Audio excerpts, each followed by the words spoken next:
Welcome to the debate. Today we are walking into a showroom.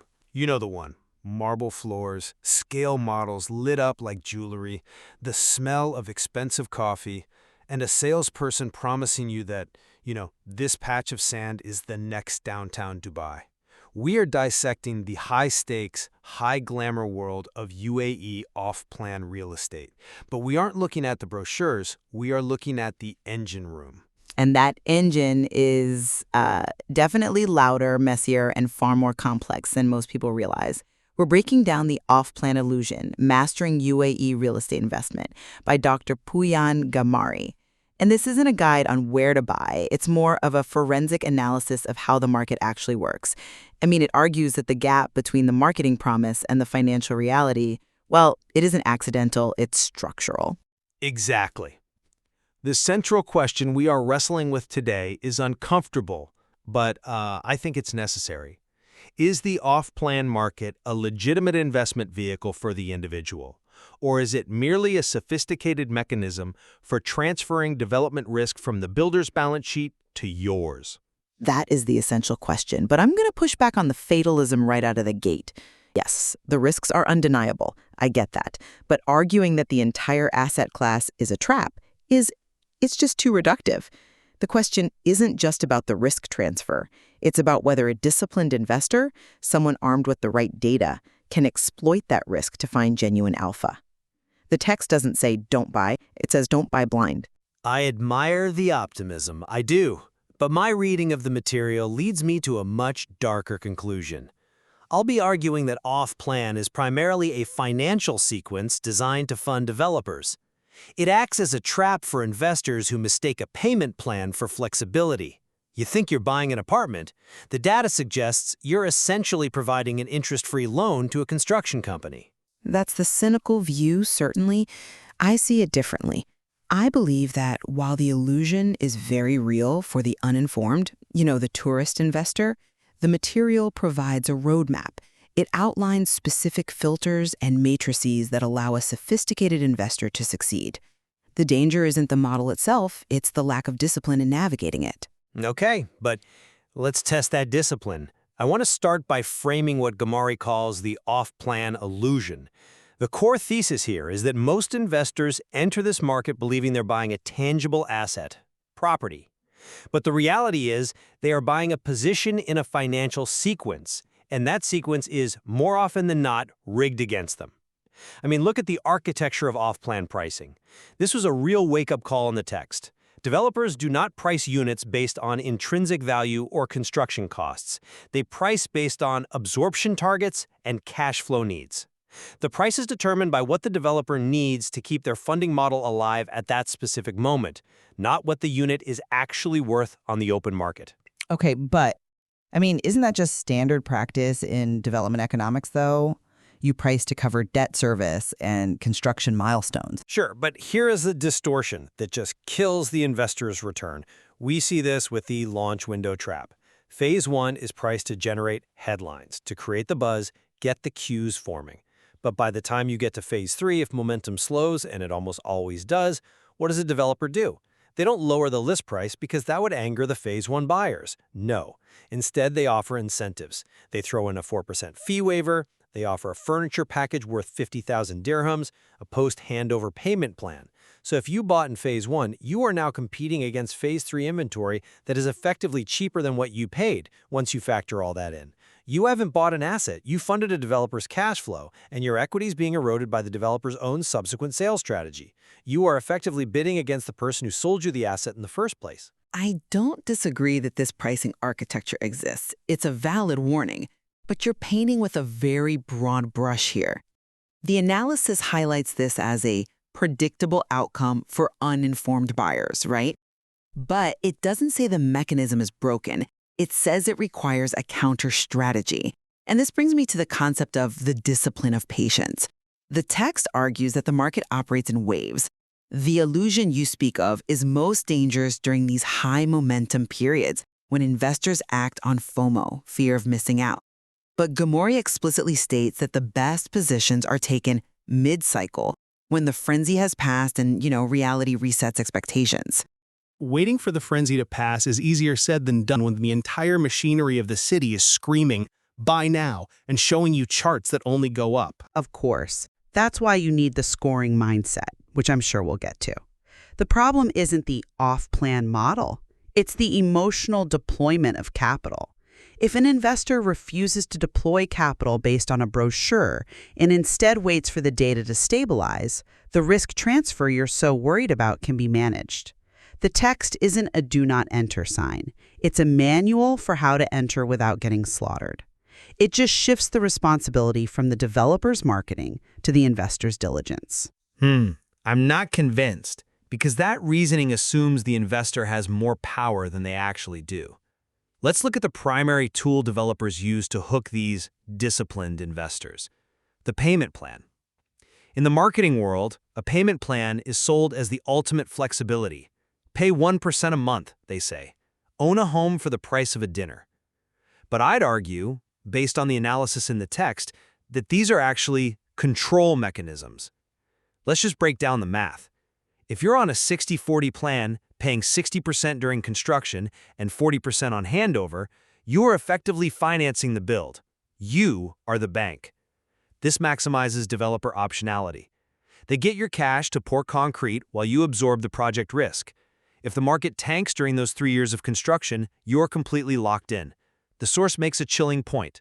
If you pay 70% over 2 years for a project completing in 3, you have exposure without upside protection.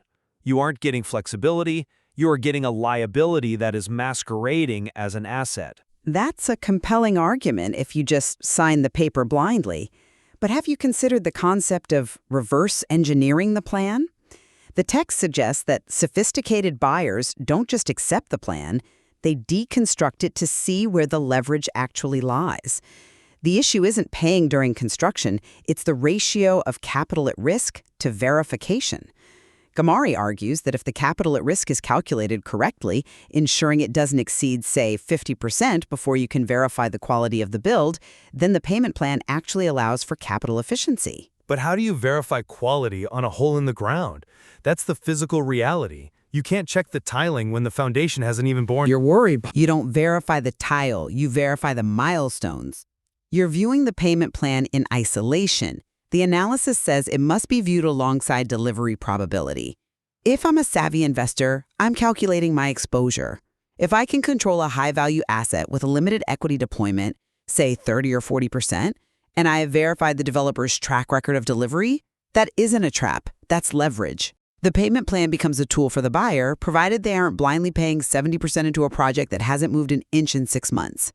It's about mapping your cash outflow to their physical progress. If those two lines diverge, you stop paying. That sounds like a full-time job, not a passive investment. And even if you manage the payments, you're still betting on the location. And this leads to my second major concern: valuation and the district narrative. The industry relies so heavily on selling you a story about a district, the new downtown, the next waterfront, the future tech hub. It's seductive. But the text attacks this relentlessly. It insists on micro-location intelligence. And the advice here is incredibly specific and frankly damning for most projects. It says, walk the area alone on a weekday afternoon. Don't look at the brochure. Count the cranes. Look at retail activation. Are the roads actually finished? It's practical advice, sure, but why do you say it's damning? Because it exposes the supply glut. The text points out that supply corridors are often ignored. One street might have 8 launches happening simultaneously. Another street, just 2 minutes away, might have 2. The district narrative lumps them all together, calling it all Business Bay or JVC. But the supply-demand profile is radically different. If you buy the story, you miss the oversupply risk right next door.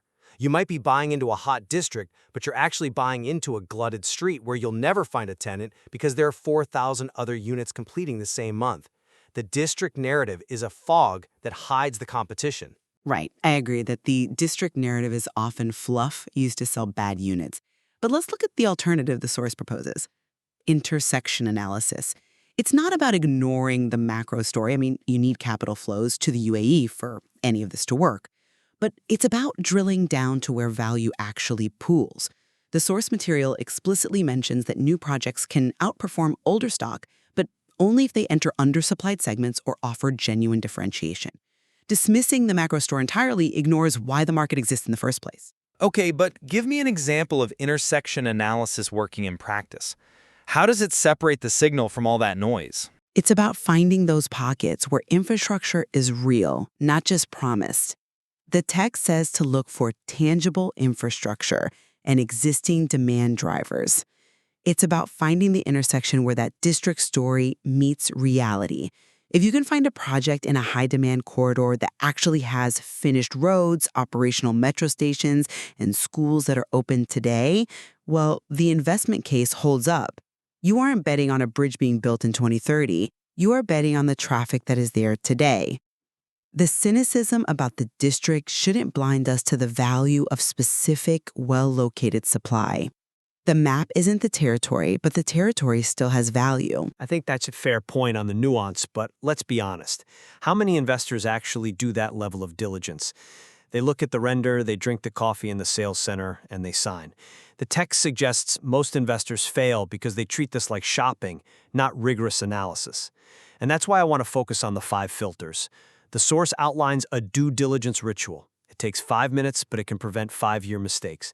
And most investors fail at filter 1, construction milestones. This is the basic sanity check. But walk us through why it fails so often. It's simple. If a project is 30% sold but 0% built, that is a red flag. If it's 60% built but still available at launch pricing, you have to investigate why. But the one that really destroys the investment case for me is filter 2, comparable ready stock. The text says, if a ready unit is cheaper than the off-plan effective price, the investment case collapses immediately.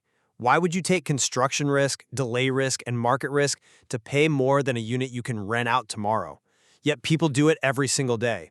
They pay a premium for the promise of a building rather than the reality of one standing right next door. They are paying for the smell of new paint, which is probably the most expensive perfume in the world. They do, and that is tragic. That is the definition of the illusion. But I want to highlight filter 4 and filter 5 because I think they are where the real sophistication lies. Filter 4 is rental demand validation. This isn't about reading a yield projection in a brochure. I mean, those are always 8% and they are always fiction. It's about speaking to property managers. What is the actual achieved rent in the building next door? If the gap between advertised rent and real rent is wide, your service charges are just going to eat your return alive. But filter 5 is the clincher. Exit optionality. This asks a brutal question. Who is your future buyer? Usually, they hope it's another investor who's even less informed than they are. Exactly. And if your exit depends on market momentum, meaning you need another speculator to buy your paper contract, you don't have an investment, you have exposure. Ghamari implies that if a project passes these filters, if there is real end-user demand, meaning a family actually wants to live there because of the layout, the location, the schools, then the off-plan model works. It's a high bar, yes, but it's a clear one. It forces you to think about the end user, not the next flip. It is a high bar, and frankly, I think most developers fail it. Which brings us to the ultimate filter, the developer's track record. I'm going to take a hard line here. The source argues that brochures are basically uniform lies. Every project promises luxury, design excellence, and state-of-the-art amenities. The only reliable signal is the developer's history. And the questions the text demands we ask are uncomfortable. Did they deliver exactly on time? Not approximately, exactly. Did the build quality hold up when material costs spiked? Or did they swap out the Italian marble for cheap ceramic when the budget got tight? The text makes a profound point. A developer with a history of post-handover quality erosion won't suddenly discover craftsmanship just because this brochure looks nicer. If they cut corners before, they will cut corners again. And yet, this is the least consulted data point. Investors look at the render, not the rap sheet. That's true, but we can't just throw our hands up and say everyone lies. This source gives us a tool to handle this. The weighted decision matrix. This is the part of the text I found most constructive. It suggests taking the emotion out of it entirely. You score the opportunity. Developer reliability gets a 30% weight, the highest single factor. Location is 25%. Pricing logic is 20%. Exit liquidity, 15%, and contract terms are 10%. It turns a feeling into a score. Precisely. This creates a binary outcome. If the total score is under 70%, you walk away. I don't care how nice the showroom is or how good the coffee is. If it's 70 to 80%, you negotiate harder on the terms. If it's above 80%, you proceed. This proves that off-plan isn't always a trap. It's just a rigorous exam that most projects fail. But for the investor, this matrix is liberation. It moves you from, I hope this works, to the data supports this. It forces you to quantify the developer's reliability rather than just hoping for the best. It takes the trust out of the equation and replaces it with a score. I see the utility of the matrix. I do. But I worry it gives a false sense of security in a market that is fundamentally designed to extract liquidity from the buyer. Even with a high score, you are swimming in very dangerous waters. I mean, let's look at the myths the source dismantles. The idea that new projects outperform old buildings? The reality is they only outperform if they have genuine differentiation. Most new launches are just incremental supply in already saturated markets. Or the myth that early buyers get the best price. The text says early buyers get the highest risk. The best price often comes later in phase 3 or 4 when the developer is de-risked and needs to close out the books. Or even on the secondary market right before handover when speculators who can't pay the final installment are panic selling. The system is counterintuitive, and I believe it's designed to be confusing to keep that capital flowing. I argue it's not designed to be confusing. It's designed to be efficient for the developer. And it's the buyer's job to be efficient for themselves. The section on the discipline of patience reinforces this. The market rewards those who wait for the mid-cycle. It rewards those who understand that patience isn't delay. It's the refusal to act on fear. If you apply that discipline, you aren't just providing liquidity to the developer, you are acquiring an asset at the right time. The text explicitly says, you don't need to avoid off-plan. You just need to treat it as a professional allocation decision, not a lifestyle aspiration. You're buying numbers, not a dream. If the numbers don't work on a spreadsheet, they won't work in reality. Let's move to our conclusions, because I think we are circling the same drain but just looking at it from different altitudes. From my perspective, the off-plan illusion is the dominant force. The source material is a warning. It tells us that most people are buying noise. They are buying a marketing story that hides a financial reality. My takeaway is this. Never commit more than you can afford to have illiquid for 36 months. Never assume appreciation. And realize that the payment plan is not a gift, it is a rope that ties you to the developer's fade. The real advantage the text speaks of belongs only to those who understand they are buying a financial position, not just a floor plan. For most individual investors, the risks simply outweigh the illusion of reward. Replicates the sentiment that you must treat this like a profession. The market rewards the rare intersection of a credible developer, genuine demand, and rational pricing. Those deals do exist. By using the scoring mindset and the 5 filters, you can strip away the noise. You can find the value. The key takeaway for me is that patience and timing, waiting for that mid-cycle clarity, are the investor's best tools. It's not about avoiding the market. It's about entering it with your eyes wide open, armed with data that most buyers never even bothered to collect. Your capital deserves better than noise. That is the final thought from the source, and I think it's the perfect place to leave it. Whether you view the market as a minefield or a puzzle to be solved, the requirement for deep, unemotional diligence is non-negotiable. Absolutely. Rigor is the only safety net. That does it for this edition of The Debate. Thank you for listening. Thank you.